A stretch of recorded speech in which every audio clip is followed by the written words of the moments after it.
everybody, Firstborn 5 Meteorologist Melissa Meeder here. We've got a lot going on weather-wise over the next 7 days. This Thanksgiving week poses a lot of holiday travel as well as a lot of things going on weather-wise. So we're going to kind of go day by day. And starting with this evening. This evening, we have the chance for rain that continues. A first warn is in place for this evening until about 8 o'clock. So we've got about 25 more minutes there for some rain, maybe an isolated thunderstorm. That then leads us to tomorrow morning, which brings areas of dense fog possible in the morning. So may impact your morning commute. Visibility is less than a mile. Look to be a pretty high possibility. So we're going to watch that closely and let you know, of course, that there is a potential to impact your plans. So let's start off with the rain story for this evening. It's generally coming to an end. How much rain, though, have we seen so far today?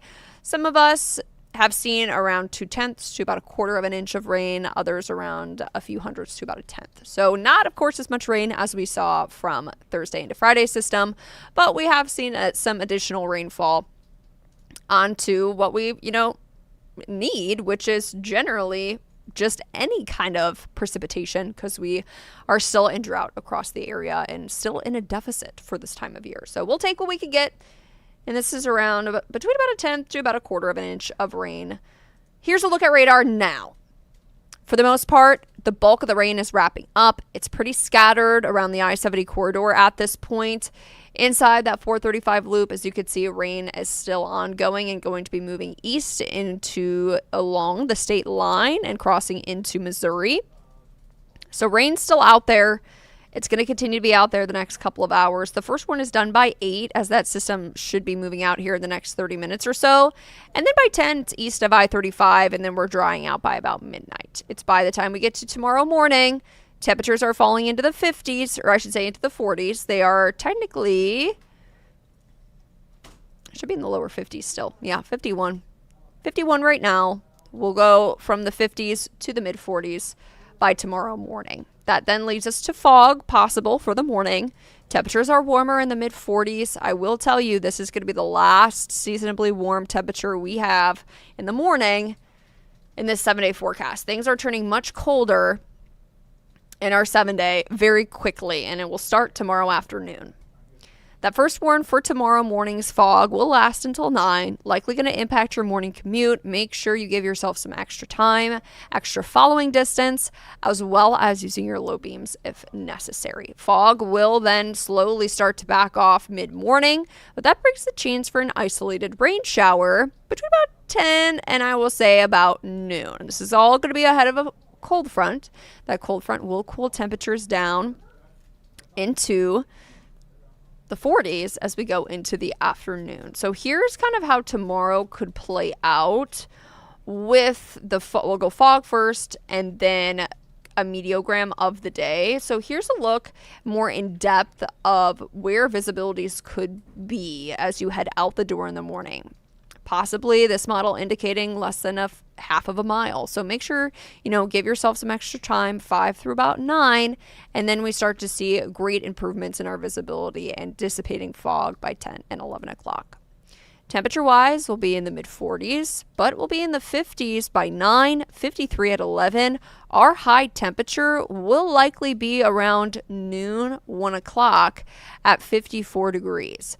We are going to have a front move through. That front moves through around lunchtime. How quickly will that cold air start to filter in will be the main question mark there. If it filters in a lot quicker, we probably aren't going to be in the mid-50s by 3 o'clock. We'll probably be around the low 50s to the upper 40s. But for sure, we are going to be in the 40s by your evening time. So generally know that cooler conditions are to follow here, and pretty quickly. Winds are going to pick up as well. We're talking gusts to around 30 miles an hour, a cool breeze once that front passes through the area too. With the passing front, some spotty showers between about 10 and I would say noon. But as you can see, by noon, those showers are mainly east of the I-35 corridor. Cloud cover is east of I-35, and we will see some sun as we head into your Tuesday afternoon. So that's your Monday, or I should say that's the rest of your evening and your Tuesday. Let's talk about Wednesday, your Thursday, your Friday, your Saturday. your Sunday, because it is a big week. So rain chances are coming to an end for today. I didn't update Mondays, but it's coming to an end. We've got fog tomorrow morning. The cold front comes into the afternoon.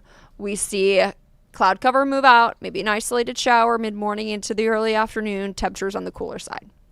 We are dry Wednesday and Thursday. If you are traveling on Wednesday, even tomorrow afternoon, you should be good to go in and around our area.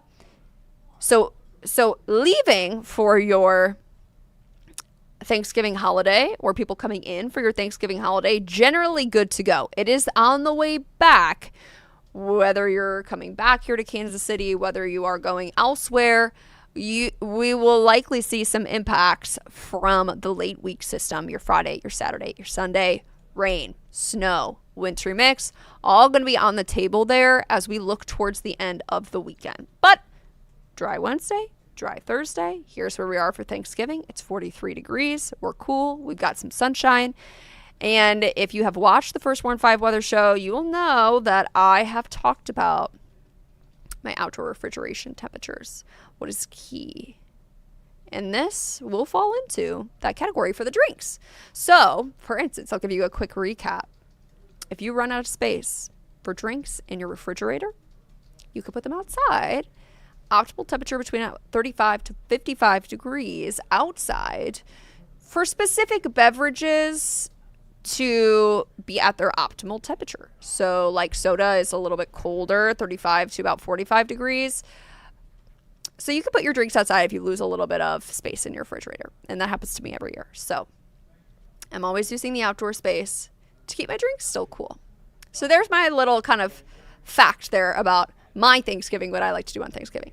But Thursday, good to go. It's Friday where we start to see the system move in. This system is going to be a large low pressure system. It could take a northerly or take a southerly track. Models are split at this point, especially on Saturday into Sunday. I'll get into this in a little bit more detail. But Friday itself, 50% chance for that wintry mix in the evening into the overnight. You will see your Friday, Saturday, and Sunday all going to be at 40 degrees for a high temperature.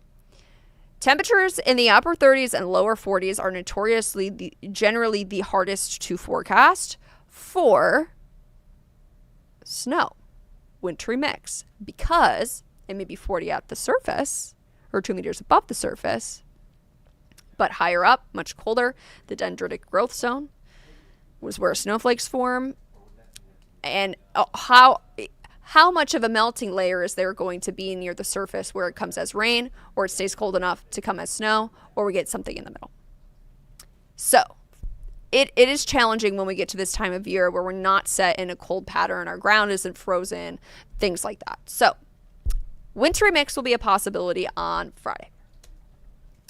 Saturday, we are looking at the potential 70% chance. We think Saturday will be wet. But what type of precipitation are we going to see? That is the key for Saturday at this point. We could see rain to snow. We could see just rain. And I'm going to get into that a little bit here. So that large low pressure system itself, if it takes a southerly track, we see rain to snow. The cold air generally gets in behind it. We could see some possible accumulation of snow if it takes the southerly track. If it goes more towards the north, the cold air isn't filtering in all to our area. It's warmer. Therefore, we're likely going to see more likely rain in that scenario. Here's what it looks like on our models. Here's that southerly track. As you can see, a band of snow across the area Saturday evening. And then we go on the northerly track and you could see rain elsewhere. We see that kind of snow up towards our northeast. This is what we're going to be watching as we head into your weekend. We are going to continue to fine tune this forecast, and there's a big range for now, but we're likely going to start to get better focus by the time we get to about Wednesday. Wednesday morning, we'll start to have one of our shorter range models that will be able to show us more fine-tuned detail, and therefore we should start having a better picture by then. But right now, we want to show you that this is what we're seeing. These are the realm of possibilities. Overall, Saturday itself looks to be the wettest. What type of precipitation we're going to see from this system, that's the main question mark. Now, if we see rain On Saturday, all rain. We could see rain into Sunday. Sunday brings the chance for rain. We're still at 40 degrees. There's still a first warn. So a lot going on here in the course of the next several days. And when we look at a 7-day forecast, we're seeing a lot on the board. But no, Wednesday, Thursday, you're good to go. We start to see some disruptions in our weather, your Friday, your Saturday, your Sunday, and even into Monday. Monday brings another system. Temperatures are much colder. We're in the mid-30s. There's a 40% chance for that wintry mix again. So we are going to be watching, of course, every single day, keeping you updated every single day about what we're seeing. But no, temperatures are getting drastically colder. We go from the 50s tomorrow in midday to the 40s by the evening, and then that's where we're going to stay through the 7-day forecast. So if you need to take out your winter gear, I told our meteorologist Stevie Stevenson, I said, got to get my winter coat out. I got to wash it, wash my hat, my gloves, those sort of things, because we very well are going to need them here in this 7-day forecast, especially if it's getting a little breezy. Wind chills will be in the 30s. So colder conditions are taking over, and morning low temperatures will be getting normal or below. We're looking at 32 degrees or colder after tomorrow morning. So the mornings are back to being cold. Daytime high temperatures are actually going to be well below our average. We're usually around 50 degrees. So we are going to kind of go from one end to the other, and we are going to be much colder here in the 7-day forecast. So that's the latest updates I've got for you. I'm going to continue to watch what the latest models are putting out here over the next couple of hours, and I hope you join us on KCTV5 News tonight at 10. I hope everybody has a great evening. Stay safe for the rest of this evening and into the morning commute, and has a wonderful Tuesday.